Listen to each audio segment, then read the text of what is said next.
जोधपुर के पास एक छोटा सा गांव था। गांव में जमुना अपने सास ससुर और पति के साथ रहा करती थी। जमुना का एक छोटा देवर भी था। जमुना की सास बहुत ही कंजूस थी। एक दिन शाम के वक्त, अरे सासू माँ, ये कई करो, पाव भर सब्जी लाया हो, पूरे घर के वास्ते खाना बनाना है, काम किया चाले।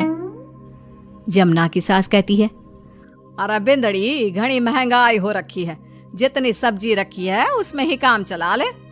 तो देवर बोल पड़ता है, कोई ना भाभी सा, मैं थारे लिए सब्जी लेकर आता हूँ। अरे काय करे छोरा, पैसा खर्च करने की कोई जरूरत ना है।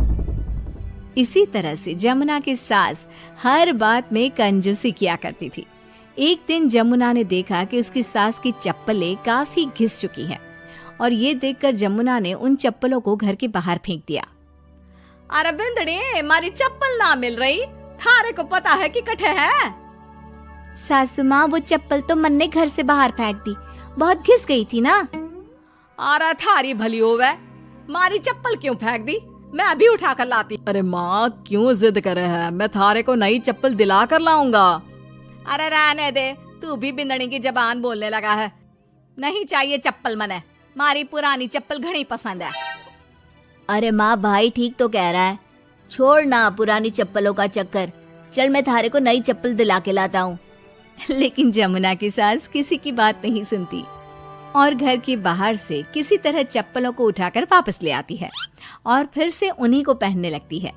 फिर एक दिन सुबह के वक्त जमुना मंदिर गई और जब वहाँ से लौट कर आई तो जोर जोर से चिल्लाने लगी, अरे कहीं बताओ, मंदिर में किसी ने हमारी चप्पल चोरी कर ली। अरे माँ, अच्छा ही हुआ ना, थारी चप्पल कोई चोर चुरा के ले गया। अब तू तो छोड़ने वाली थी ना, वैसे भी पुरानी चप्पलें थी। अरे तू चुप कर छोरा, महंगाई के जमाने में पुरानी चप्पल कर रहा है। मैं कैसे भी करके चोर को ढूंढ कर हमारी चप्पल वापस लाऊंगी। लेकिन माता जी, तब तक आप क्या नंगे पांव फिरोगी पूरे गांव में? अरे बिंदड़ी, थारी नजर लगी है हमारे चप्पलों को, तू ही कह रही थी ना, फेंक दो, देख अब चोर चोरी करके ले गया।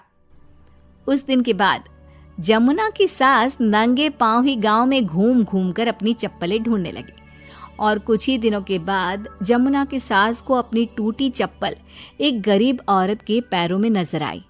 पकड़ लिया, अरे पकड़ लिया, तूने हमारी चप्पल चुराई ना, अब मैं थारे को छोड़ूंगी नहीं। अरे माँ जी, मंदिर में पड़ी थी, पुरानी चप्पल है, मारे को लगा किसी के काम की ना है, इसलिए उठा ले आई। अरे पहनने दो ना मारे को। आई बड़ी पुरानी चप्पलों वाली, एक तो हमारी चप्पल चुरा ली, ऊपर से आंखें दिखा रही है, चल वापस दे चप्पल। तभी छोटा बेटा वहाँ पहुँच जाता है और अपनी माँ को इस तरह देखकर कहता है, अरे माँ, क्या कर रही है, अच्छा ना लगे, छोड़ दे, बेचारी गरीब औरत है। मैं कह रहा हूँ ना, मैं थारे को नई चप्पल दिला कर लाऊंगा। ना बेटा, चप्पल तो मैं यही वाली पहनूंगी। ऐसा कहकर जमुना की सास ने उस गरीब औरत से वो चप्पलें छीन ली। इतने पैसे वाली होकर मुझ गरीब से टूटी चप्पल भी छीन ली। अरे भगवान भला करे थारा।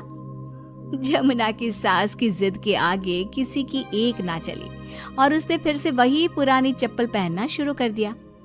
एक दिन जमुना का पति बिना अपनी माँ को बताए उनके लिए सुंदर जूतियां लेकर आ गया और उसने वही जूतियां लाकर अपनी पत्नी जमुना को दिखाई। देख जमुना, माँ के वास्ते कितनी सुंदर जूतियां लाया हूँ, माँ देखेंगी तो खुश हो जाएंगी।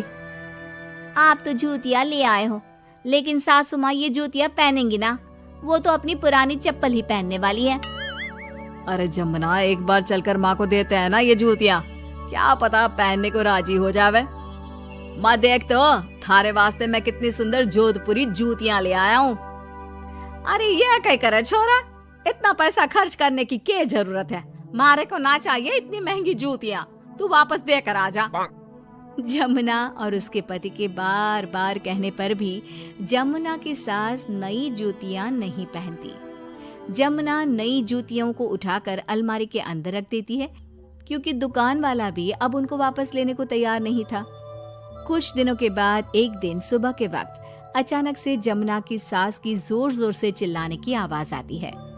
आवाज सुनकर जमुना, उसका पति और देवर तीनों दौड़कर घर के आंगन की तरफ आते हैं और वहां पर देखते हैं कि जमुना की सास आंगन में जमीन पर गिरी हुई पड़ी थी।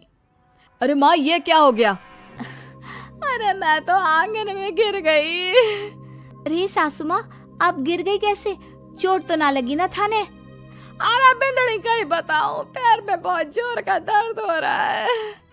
अरे सासू माँ, थारे पैर में तो सूजन आ गई, लगता है जोर की मोच लगी है। माँ, ये सब थारी जिद की वजह से हुआ है। सारे घर वाले थारे से कह के थक गए कि पुरानी चप्पल छोड़ दे छोड़ दे। भाई तो थारे लिए नई जूतियां भी ले आया, फिर भी तू ना मानी।